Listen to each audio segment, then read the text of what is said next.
एक बार फिर आप सभी का आपके अपने YouTube चैनल PS क्लासेस पर। तो दोस्तों आज का इस वीडियो लेक्चर में हम पढ़ेंगे मुक्त इलेक्ट्रॉन का श्रांति काल क्या होता है, और साथ ही साथ बच्चों वीडियो लेक्चर में हम पढ़ेंगे मुक्त इलेक्ट्रॉन का औसत मुक्त पथ क्या होता है। जी दोस्तों एक बार मैं आपको बताता चलूँ कि ये जो टॉपिक आप लोगों को पढ़ाने जा रहा हूँ आपके एग्जाम की दृष्टि से बच्चों बहुत ही मोस्ट इंपोर्टेंट टॉपिक माने जाते हैं और ज़्यादातर एग्जाम में पूछे जाते रहते हैं। ठीक है, तो चलिए बिना किसी देरी के स्टूडेंट शुरुआत करते हैं वीडियो लेक्चर की और समझते हैं इनको बारी बारी से।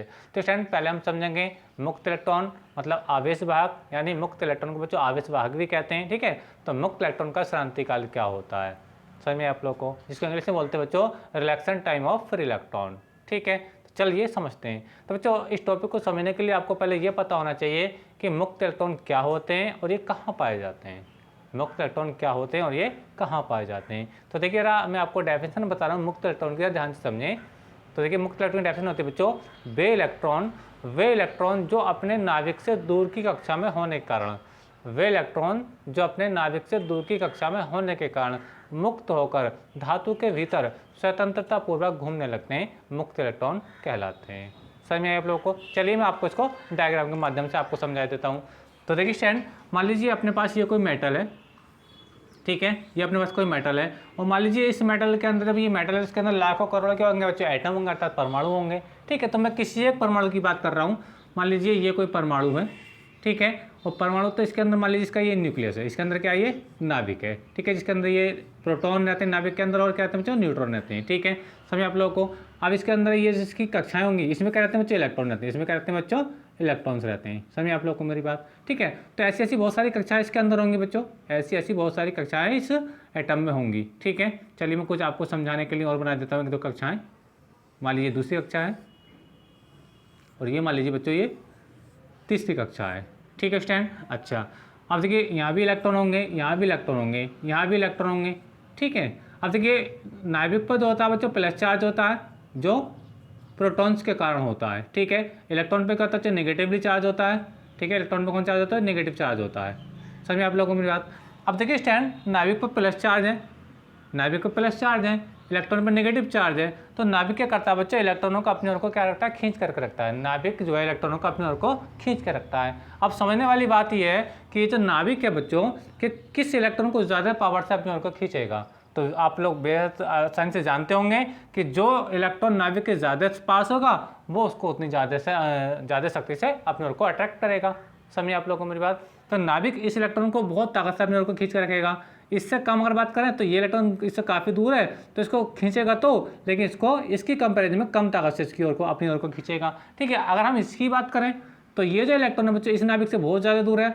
ठीक है, तो इसको यानी नाभिक से फोर्स तो लगा रहा होगा लेकिन उतना फोर्स नहीं लगा रहा होगा जितना कि इस पर और इस पर लगा रहा होगा।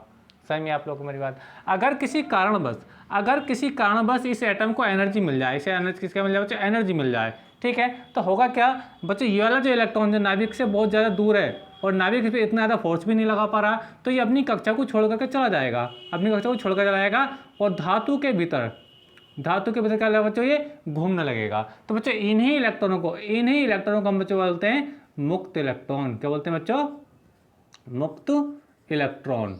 समझिए आप लोगों को मेरी बात। तो मैं आपको यही बता रहा था कि वे इलेक्ट्रॉन जो अपने नाभिक से दूर की कक्षा में होने के कारण मुक्त होकर धातु के भीतर स्वतंत्रता पूर्वक घूमने लगते हैं, क्या कहलाते हैं बच्चों, मुक्त इलेक्ट्रॉन कहलाते हैं। क्योंकि बच्चों अब इस एटम से एक इलेक्ट्रॉन निकल गया है और हम जानते हैं बच्चों जिस एटम से इलेक्ट्रॉन निकल जाता है उस पर प्लस चार्ज आ जाता है। क्या आता है बच्चों, प्लस चार्ज। जैसे कि आप लोगों ने पढ़ा होगा, अगर बच्चों सोडियम अपने अंदर से एक इलेक्ट्रॉन को रिमूव करता है, सोडियम अपने अंदर से एक इलेक्ट्रॉन रिमूव कर देता है बच्चों, तो वो क्या बनता है, Na पॉजिटिव बनता है, Na धनायन बन जाता है। समझिए आप लोग को मेरी बात। तो ये एटम क्या हो जाएगा बच्चों, धनायन बन जाएगा। ठीक है, क्योंकि इसके अंदर से एक इलेक्ट्रॉन निकल चुका है। समझिए आप लोग को मेरी बात। तो बच्चों जो फ्री इलेक्ट्रॉन होते हैं वो कहाँ पाए जाते हैं बच्चों, वो धातुओं में पाए जाते हैं। कहाँ बच्चों, मेटल्स के अंदर पाए जाते हैं। ठीक है, समझिए आप लोगों को मेरी बात। अच्छा अब हमारा जो टॉपिक है बच्चों, हमारा टॉपिक है मुक्त इलेक्ट्रॉन का, यानी इसका मुक्त इलेक्ट्रॉन का श्रांति काल यानी रिलैक्सेशन टाइम क्या होता है।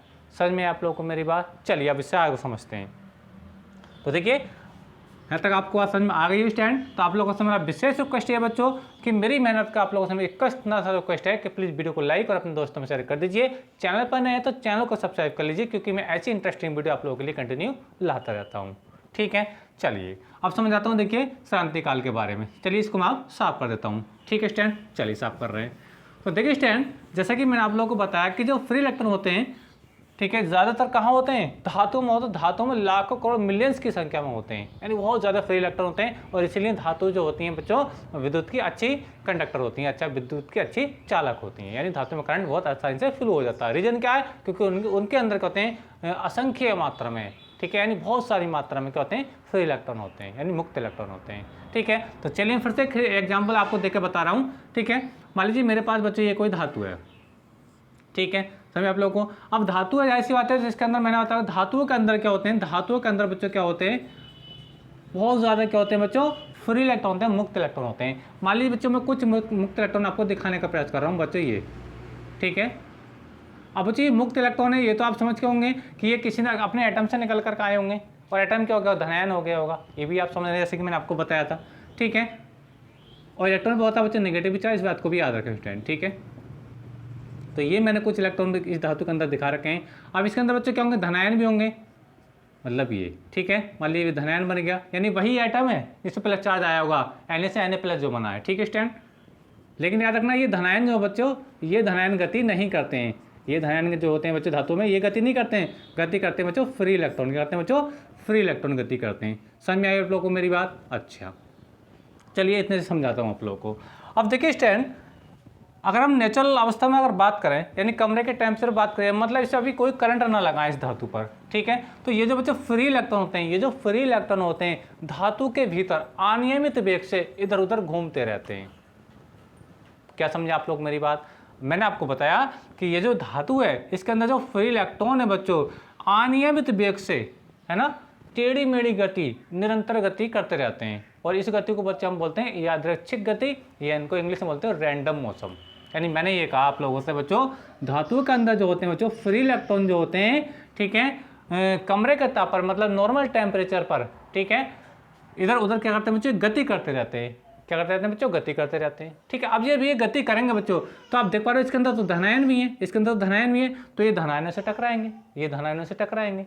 समझ में आप लोगों को मेरी बात? मान लीजिए मैं किसी एक इलेक्ट्रॉन की बात कर रहा हूँ, मान लीजिए बच्चों ये एक इलेक्ट्रॉन है, ठीक है, ये इलेक्ट्रॉन है, मान लीजिए यहाँ पे आके टकराया, बात में आप लोग को।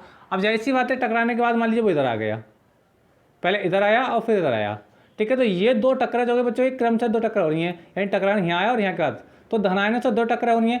तो इस मुक्त इलेक्ट्रॉन को, ठीक है, धन आयनों से दो टक्करें लगने में जितना समय लगा है, दो टक्करें लगने में जितना समय लगा बच्चों, वही समय कहलाता है बच्चों मुक्त इलेक्ट्रॉन का श्रांति काल, यानी आवेश भाग का श्रांति काल कहलाता है। समझ में आप लोगों को मैं एक बार फिर से रिपीट कर रहा हूँ, ध्यान समझे। यानी मुक्त इलेक्ट्रॉन की धातु के भीतर धन आयनों से क्रमागत दो टक्करों के बीच लगे समय अंतराल को मुक्त इलेक्ट्रॉन का श्रांति काल कहते हैं बच्चों। इसे हम टॉ से प्रदर्शित करते हैं, उम्मीद करते हैं मेरा आपको समझ में आई होगी। एक बार फिर से रिपीट कर रहा हूँ कि धातुओं के अंदर क्या होते हैं बच्चों, असंख्य मात्रा में, लाखों करोड़ों मिलियंस की संख्या में होते हैं बच्चों फ्री इलेक्ट्रॉन, ठीक है। और जो नॉर्मल टेम्परेचर पर, यानी कमरे के ताप पर, साधारण टेम्परेचर पर वो धातु के भीतर इधर उधर गति करते रहते हैं। जिस गति को हम क्या बोलते हैं बच्चों, इनको बोलते हैं रैंडम मोशन। क्या बोलते हैं बच्चों? रैंडम मोशन कहते हैं बच्चों, रैंडम मोशन, ठीक है। क्योंकि कोई इधर गति टेढ़ी मेढ़ी, यानी अब ये तो मैं किसी एक इलेक्ट्रॉन के लिए बता रहा हूँ, ये प्रोसेस तो सारे इलेक्ट्रॉन कर रहे होंगे। समझ में आ रही है आप लोगों को मेरा? तो इस गति को हम टेढ़ी मेढ़ी गति कहते हैं, हम इसके रैंडम मोशन कहते हैं, ठीक है। अब मुक्त इलेक्ट्रॉन की धन आयनों से क्रमागत दो टक्करों में जितना समय लगा है, उस समय को हम बच्चों क्या बोलते हैं, मुक्त इलेक्ट्रॉन का श्रांति काल कहते हैं। समझ में आप लोगों को मेरी बात? ठीक है। अच्छा, दूसरा टॉपिक है बच्चे आपका, इसको भी अभी समझा देता हूँ। मुक्त इलेक्ट्रॉन का औसत मुक्तपात, यानी मीन परिपात ऑफ फ्री इलेक्ट्रॉन, ये क्या होता है? अब देखिए स्टूडेंट, ये जो मुक्त इलेक्ट्रॉन है, यहाँ से टकराने के बाद यहाँ तक आया है, ठीक है, धन आयन से दो टक्कर हुई हैं, तो ये देखो यहाँ से इसने कोई ना कोई दूरी भी तय करी है, ये ना कोई डिस्टेंस तो है, यानी यहाँ से यहाँ तक आने में जो समय लगा, तो समय तो कहलाता है बच्चों इसका श्रांति काल। लेकिन यहाँ से यहाँ तक आने में जो दूरी तय करी है इसने, इस दूरी को बच्चों हम कहते हैं बच्चों औसत मुक्त पथ कहते हैं। और बच्चों इसे हम लैम्डा से प्रदर्शित करते हैं, बच्चों इसे हम लैम्डा से डिनोट करते हैं। क्या डेफिनेशन बनाएंगे? डेफिनेशन ये बनेगी बच्चों, मुक्त इलेक्ट्रॉन द्वारा धन आयनों से क्रमागत दो टक्करों के बीच चली गई दूरी को चली गई दूरी को हम क्या कहते हैं बच्चों, औसत मुक्त पथ कहते हैं। इसे हम लैम्डा से प्रदर्शित करते हैं। तो उम्मीद करता हूँ कि आपको दोनों बात आपको समझ में आ गई होंगी स्टूडेंट, ठीक है। यानी धन आयनों से टकराने में इसको जितना समय लगेगा मुक्त इलेक्ट्रॉन को, तो वह समय तक लगेगा बच्चों श्रांति काल। और ये जो इस समय दूरी तय की गई है, इस दूरी को हम कहते हैं बच्चों मुक्त इलेक्ट्रॉन का औसत मुक्त पथ। आई होप आपको समझ में अच्छे से आ गया होगा स्टूडेंट, ठीक है। तो चलिए देखिए, अब मैं इसकी डेफिनेशन लिखकर आपको समझा रहा हूँ कि इसकी श्रांतिकाली डेफिनेशन आप कैसे लिखेंगे और मुक्त औसत मुक्त पथ की डेफिनेशन आप कैसे लिखेंगे, ठीक है। चलिए मैं इसको रब कर रहा हूँ स्टूडेंट, ठीक है। चलिए अब देखिए स्टूडेंट, हेडिंग आएंगे श्रांतिकाल। पहले हम इसकी डेफिनेशन को लिखने जा रहा हूँ, ध्यान सुने, ठीक है। तो क्या होगी डेफिनेशन, देखिए मुक्त इलेक्ट्रॉन की धन आयनों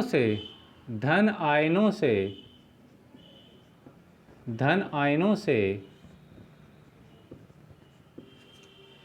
किरमागत दो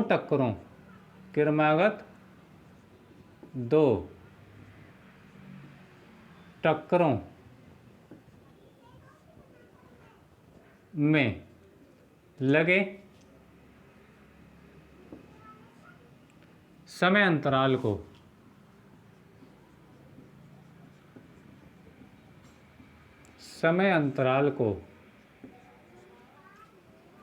मुक्त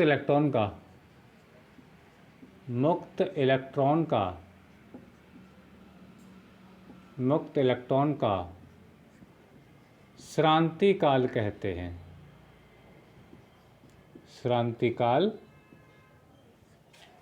हैं। इसे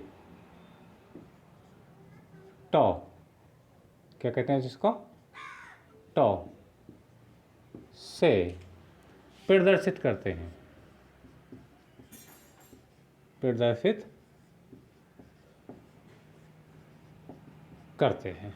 ठीक है स्टूडेंट। अच्छा, अब डेफिनेशन लिखेंगे बच्चों हम औसत मुक्त पथ की डेफिनेशन लिख रहा हूं, ठीक है। मुक्त इलेक्ट्रॉन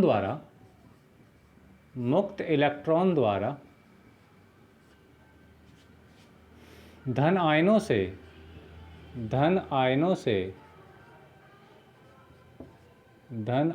से किरमागत दो टक्करों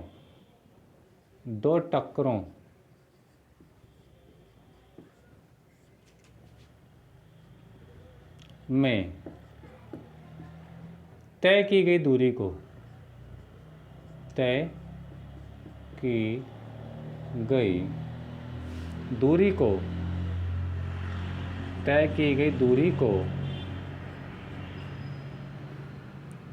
औसत मुक्त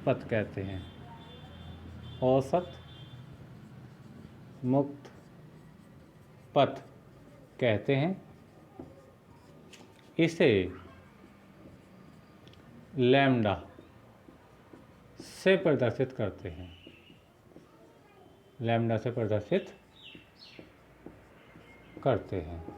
ठीक है स्टूडेंट। तो ये दोनों टॉपिक मैंने आपको बताए कि श्रांतिकाली डेफिनेशन क्या होती है और मुक्त इलेक्ट्रॉन के औसत मुक्त पथ की डेफिनेशन क्या होती है स्टूडेंट, ठीक है। मैंने आपको उम्मीद करता हूँ बारीकी से समझाया है और आपको उम्मीद करता हूँ कि समझ में आया भी होगा स्टूडेंट, ठीक है। तो आपको उम्मीद करता हूँ कि आपको दोनों टॉपिक समझ में आए होंगे कि मुक्त इलेक्ट्रॉन का श्रांतिकाल क्या होता है, ठीक है, और मुक्त इलेक्ट्रॉन का औसत मुक्त पथ क्या होता है, ठीक है स्टूडेंट। तो आज के इस वीडियो लेक्चर में बस इतना ही। वीडियो अच्छा लगा तो प्लीज़ वीडियो को लाइक और अपने दोस्तों में शेयर कर दीजिए। चैनल पर नए हैं तो चैनल को सब्सक्राइब कर लीजिए। मिलेंगे किसी नेक्स्ट वीडियो में किसी नेक्स्ट टॉपिक के साथ। तब तक के लिए धन्यवाद। Best of luck. अब आपका स्क्रीनशॉट लेकर के अपने नोट्स में कॉपी कर लीजिए।